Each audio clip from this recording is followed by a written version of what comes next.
여러분, 혹시 서호전기라는 회사 들어보셨나요? 아마 좀 생소하실 텐데요. 사실은 세계 무역에 아주 중요한 역할을 하는 그야말로 숨은 강자입니다. 오늘 최신 분석 보고서를 바탕으로 이 작은 거인의 비밀을 속속들이 파헤쳐 보겠습니다. 자, 시작부터 한번 놀라게 해드릴게요. 화면에 보이는 숫자 7에서 8%. 이게 뭘까요?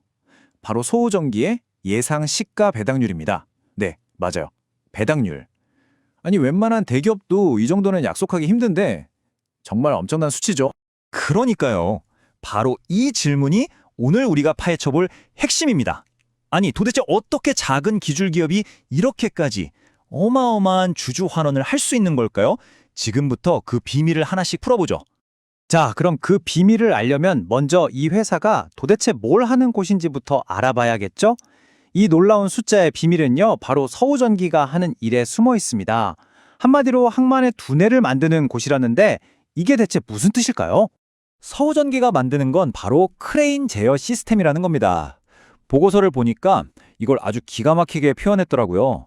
바로 거대 항만 크레인의 두뇌와 신경망이다.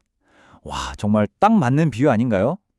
생각해보세요. 수십 톤이나 되는 컨테이너를 밀리미터 단위로 아주 정밀하게 옮겨야 하잖아요. 이걸 가능하게 하는 말 그대로 자동화 항만의 가장 핵심적인 부분인 거죠. 그런데 이런 항만의 두뇌를 만드는 회사가 서우전기만 있는 건 아닐 거 아니에요? 그쵸?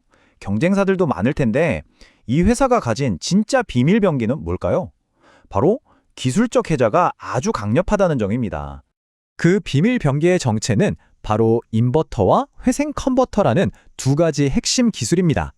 이게 좀 복잡하게 들릴 수 있으니까 아주 간단하게 비유해 볼게요. 인버터는 크레인의 움직임을 아주 정밀하게 제어하는 근육 조절 장치 같은 거고요. 회생 컨버터는 버려지는 에너지를 다시 모아서 재활용하는 알뜰한 살림꾼 역할을 하는 거죠. 특히 이 에너지 재활용 과정이 정말 대단한데요. 자, 화면을 한번 같이 보실까요? 먼저 크레인이 무거운 컨테이너를 아래로 내리잖아요. 그럼 중력 때문에 모터가 거꾸로 돌면서 일시적인 발전기가 되는 거예요. 이때 전기가 생기겠죠? 바로 이 전기를 회생 컨버터가 딱 포착해서 그냥 열로 날려버리는 게 아니라 다시 전력망으로 돌려보내는 겁니다. 와, 이건 뭐 그냥 버려질 에너지를 돈으로 바꿔주는 거니까 고객사 입장에서는 이걸 안 쓸 이유가 전혀 없는 거죠. 그래서 그 효과가 도대체 어느 정도냐고요? 놀라지 마세요. 무려 30%입니다. 이 기술 하나만으로 항만 전체가 쓰는 전기 소비량을 거의 3분의 1이나 줄일 수 있다는 거예요. 요즘 전 세계적으로 그린포트, 그러니까 친환경 항만이 대세잖아요. 이제 이 기술은 선택이 아니라 필수가 된 겁니다. 자, 이렇게 대단한 기술을 가지고 있으니 당연히 돈도 잘 벌겠죠. 그럼 이제 이 기술의 가치가 어떻게 숫자로 증명되고 있는지 그 역대급 실적과 주주 환원 정책을 한번 확인해 보겠습니다. 보고서에 딱 이 한 문장이 있더라고요. 이게 모든 걸 말해줍니다. 2025년은 사상 최대 실적을 달성한 한 해로 기록되고 있다. 와, 그야말로 역대급 실적을 냈다는 거죠. 그동안 수년간 공들여왔던 대규모 글로벌 프로젝트들이 드디어 매출로 빵 터지기 시작한 겁니다. 좀 더 구체적인 숫자를 한번 볼까요? 지금 쌓여있는 수주 잔고만 약 1,150억 원에 달하고요. 여기 보시는 것처럼 광양항이나 세계 최대 규모인 싱가포르 TWAS 터미널 같은 초대형 프로젝트들이 실적을 이끌고 있습니다. 근데 진짜 중요한 건 따로 있어요.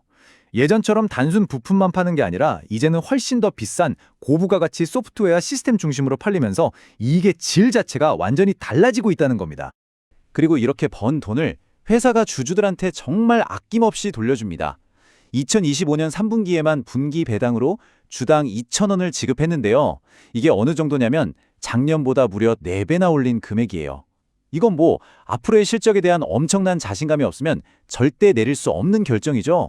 자, 그럼 이쯤에서 궁금해지죠. 이 회사를 다윗과 골리앗 구도로 한번 보면 어떨까요? 과연 이 작은 거인이 우리가 이름만 대면 다 아는 지멘스나 ABB 같은 글로벌 대기업들 사이에서 얼마나 잘 싸우고 있을지 한번 보겠습니다. 먼저 영업이익률 OPM을 한번 보시죠. 와, 이거 보세요. 놀랍게도 서호전기의 수익성이 20.1%로 지멘스나 ABB 같은 글로벌 공룡들과 거의 똑같습니다. 어깨를 나란히 하는 수준이죠. 덩치는 비교도 안 되게 작지만 실제로 장사에서 이익을 남기는 능력은 결코 뒤지지 않는다는 뜻입니다. 하지만 진짜 놀라운 건 바로 이 다음 차트입니다. 자본 효율성을 보여주는 자기 자본 이익률, 바로 ROE인데요. 와, 여기서는 그냥 게임이 안 되네요. 서호전기가 26%로 거대 경쟁사들을 그냥 압도해버립니다. 이게 뭘 의미하냐면요. 똑같이 100억을 투자했을 때 돈을 불리는 능력이 경쟁사들보다 훨씬 월등하게 뛰어나다는 아주 명확한 증거인 셈이죠.